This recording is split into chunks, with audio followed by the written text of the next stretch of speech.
എല്ലാവർക്കും സുഖമാണെന്ന് വിശ്വസിക്കുന്നു. ഡെയിലി അപ്ഡേറ്റിലേക്ക് എല്ലാ ആളുകൾക്കും സ്വാഗതം. നാളെ ഡിസംബർ 23 തുടർന്നുള്ള ദിവസങ്ങളിലും നിങ്ങൾ ശ്രദ്ധിക്കേണ്ട വളരെ പ്രധാനപ്പെട്ട കാര്യങ്ങളാണ് ഈ ഒരു വീഡിയോയിൽ വ്യക്തമാക്കുന്നത്. വീഡിയോയുടെ വിശദാംശങ്ങളിലേക്ക് കിടക്കുന്ന മുമ്പ് കൂടുതൽ ആളുകളിലേക്ക് ഇൻഫർമേഷൻ എത്താൻ ഷെയർ ചെയ്യുക, ലൈക്ക് ചെയ്യുക. ഫേസ്ബുക്കിലൂടെ കാണുന്ന ആളുകൾ ഫോളോ ചെയ്യുക. വീഡിയോയുടെ വിശദമായ വിവരങ്ങളിലേക്ക് വരാം. സംസ്ഥാനത്ത് കാത്തിരിക്കുന്ന ക്രിസ്മസ് പെൻഷൻ വിതരണം നാളെ മുതൽ ആരംഭിക്കും. നാളെ ഉച്ചയ്ക്ക് ശേഷമായിരിക്കും ബാങ്ക് അക്കൗണ്ടുകളിലേക്ക് തുക എത്തുക.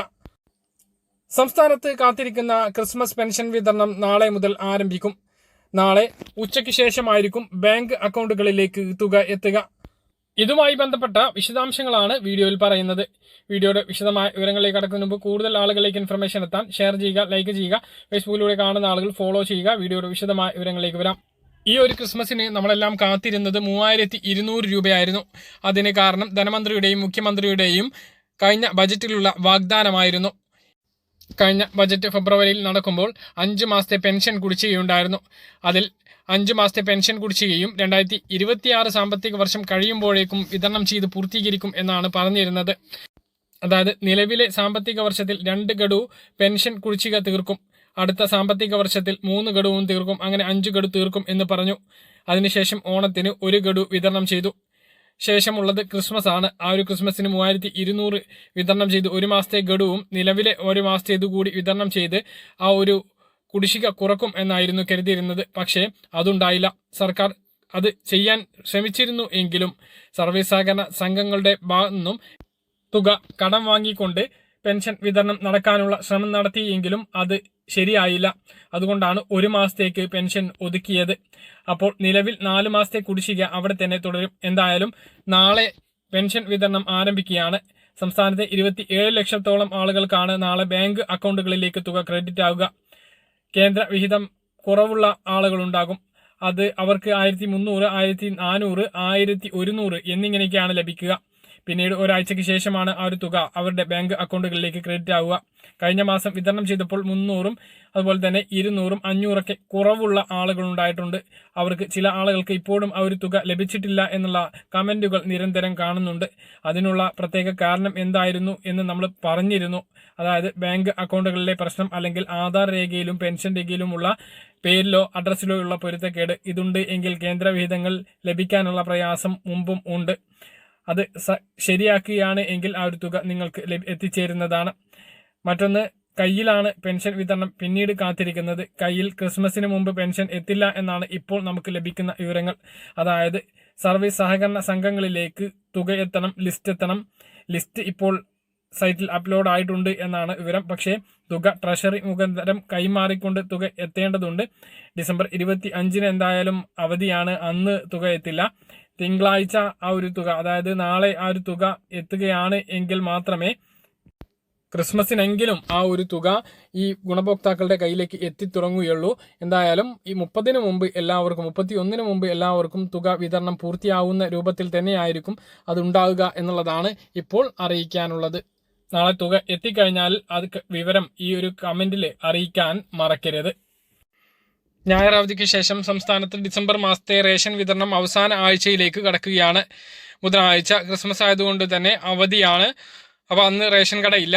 അപ്പം അതിനു മുമ്പാണ് മുൻഗണനാ റേഷൻ കാർഡിന് അപേക്ഷിക്കാനുള്ള സമയം ഉള്ളത്. സംസ്ഥാനത്ത് മഞ്ഞ, പിങ്ക്, നീല, വെള്ള റേഷൻ കാർഡുകാർക്കുള്ള ഡിസംബർ മാസത്തെ റേഷൻ വിതരണമാണ് ഇപ്പോൾ നടന്നുകൊണ്ടിരിക്കുന്നത്. ക്രിസ്മസ് ആയിട്ടും സ്പെഷ്യലായിട്ട് അധികം ഒന്നും ഇല്ലാതെ നീല റേഷൻ കാർഡിന് വെറും 3 കിലോ സ്പെഷ്യൽ അരിയായിട്ട് ഒതുക്കിക്കൊണ്ടാണ് ഈ മാസത്തെ റേഷൻ വിതരണം ആരംഭിച്ചത്. ഇപ്പോൾ ഡിസംബർ മാസത്തിൽ അനുവദിച്ചിട്ടുള്ള എല്ലാ ഭക്ഷ്യവിഹിതങ്ങളും റേഷൻ കടയിൽ എത്തിയിട്ടുണ്ട് എന്നാണ് വിവരം.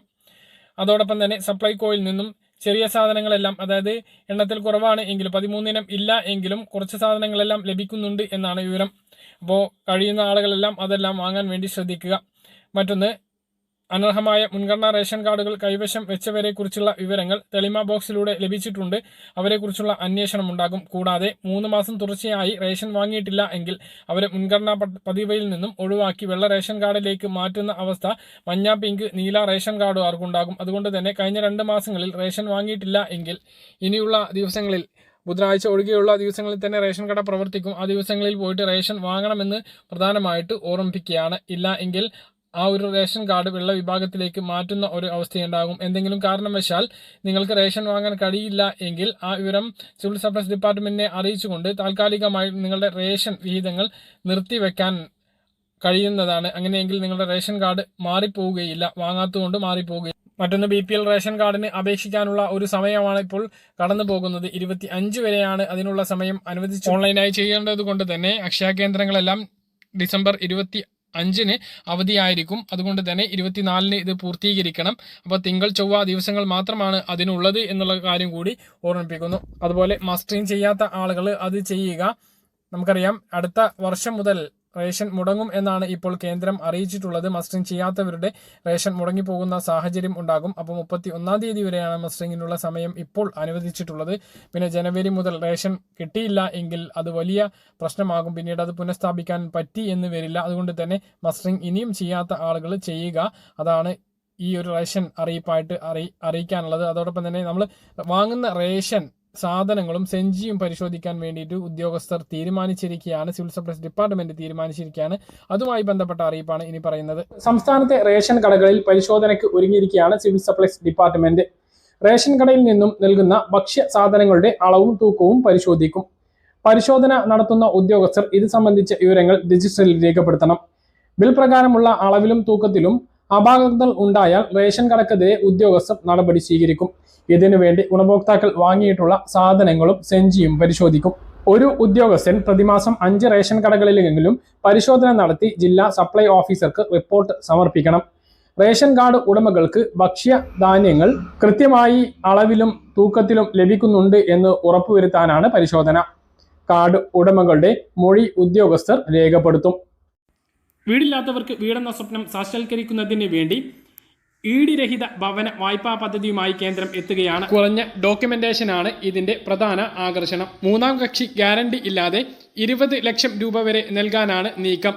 താഴ്ന്ന ഇടത്തരം വരുമാനക്കാർക്കാണ് ഈ zero collateral housing loan scheme സർക്കാർ വിഭാവനം ചെയ്യുന്നത് എന്നാണ് റിപ്പോർട്ടുകൾ വ്യക്തമാക്കുന്നത്. അതേസമയം ഈ പദ്ധതി എന്ന് ഔദ്യോഗികമായി പ്രഖ്യാപിക്കും എന്ന് ഇപ്പോൾ വ്യക്തമാക്കിയിട്ടില്ല. ബജറ്റിൽ പ്രഖ്യാപനം ഉണ്ടാകാനാണ് സാധ്യത കൂടുതൽ. ലോ ഇൻകം ഹൗസിനായുള്ള ക്രെഡിറ്റ് റിസ്ക് ഗ്യാരണ്ടി ഫണ്ട് സ്കീമിലെ ഭേദഗതികൾ പദ്ധതിക്ക് വഴിയൊരുക്കും എന്നാണ് വിദഗ്ധർ വിലയിരുത്തുന്നത്. പദ്ധതിക്ക് കീഴിൽ വായ്പകൾക്ക് 30 വർഷം വരെ തിരിച്ചടവ് സാവകാശം നൽകുമെന്നും പറയപ്പെടുന്നു. ഇത് സാധാരണക്കാർക്ക് കുറഞ്ഞ തിരിച്ചടവ് ഉറപ്പാക്കും. നിലവിലെ വ്യവസ്ഥകൾ പ്രകാരം 8 ലക്ഷം രൂപ വരെയുള്ള ഭവന വായ്പകൾക്ക് ഗ്യാരണ്ടിയുള്ള പരിരക്ഷയ്ക്ക് അർഹതയുണ്ട്. വായ്പയ്ക്ക് ആവശ്യമായ രേഖകൾ നൽകാൻ ഇല്ലാത്തവരുടെ ഭവനമെന്ന സ്വപ്നം സാക്ഷാത്കരിക്കുകയാണ് സർക്കാരിന്റെ ലക്ഷ്യം. രേഖാമൂലമുള്ള വരുമാനമോ കുറഞ്ഞ അനുബന്ധ രേഖകളോ ഇല്ലാത്തവർക്ക് വീട് വാങ്ങാൻ ക്രെഡിറ്റ് ഈ പദ്ധതി ഉറപ്പാക്കുമെന്നും ഈ വിഷയവുമായി അടുത്ത സർക്കാർ ഉദ്യോഗസ്ഥൻ വ്യക്തമാക്കിയിട്ടുണ്ട്.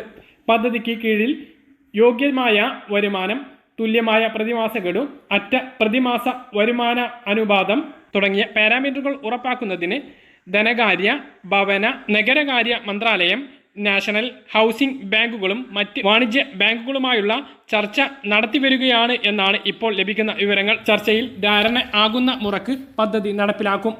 വായ്പാ തുകയുടെ 70% വരെ ലോ ഇൻകം ഹൗസിംഗിനുള്ള സ്കീമിന് കീഴിൽ ഗ്യാരണ്ടി നൽകും. ഗ്യാരണ്ടി, കവറേജ് കാലയളവ് എന്നിവയുടെ കാര്യത്തിൽ ഇപ്പോൾ ചർച്ച പുരോഗമിക്കുകയാണ്.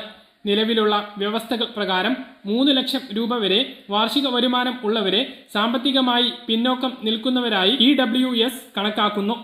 വാർഷിക വരുമാനം 3 മുതൽ 6 ലക്ഷം രൂപ വരെ ഉള്ളവരെ ലോ ഇൻകം ഗ്രൂപ്പും വാർഷിക വരുമാനം 6 മുതൽ 9 ലക്ഷം വരെ ഉള്ളവരെ ഇടത്തരം വരുമാന ഗ്രൂപ്പുമായിട്ടാണ് സർക്കാർ കണക്കാക്കുന്നത്. അപ്പോൾ വളരെ പ്രധാനപ്പെട്ട ഒരു കാര്യമാണ്, നമുക്ക് ഒരു ഈടും നൽകാത്തവർക്കും വീടെന്ന സ്വപ്നം സാക്ഷാത്കരിക്കുന്നതിന് കേന്ദ്ര സർക്കാരിൻ്റെ പുതിയ ഈ പദ്ധതി കൊണ്ടുവരുന്നതിലൂടെ സാധ്യമാകും എന്നുള്ളതാണ്. പറഞ്ഞ കാര്യങ്ങൾ കൃത്യമായിട്ട് മനസ്സിലാകാൻ തരുന്നു. ഇതുപോലെ ഇൻഫർമേഷൻ ലഭിക്കാൻ ചാനൽ സബ്സ്ക്രൈബ് ചെയ്യുക, ബെല്ലൈക്കൺ എനേബിൾ ചെയ്ത് വെക്കുക. ഒരു വീഡിയോയിൽ നമുക്ക് വീണ്ടും കാണാം.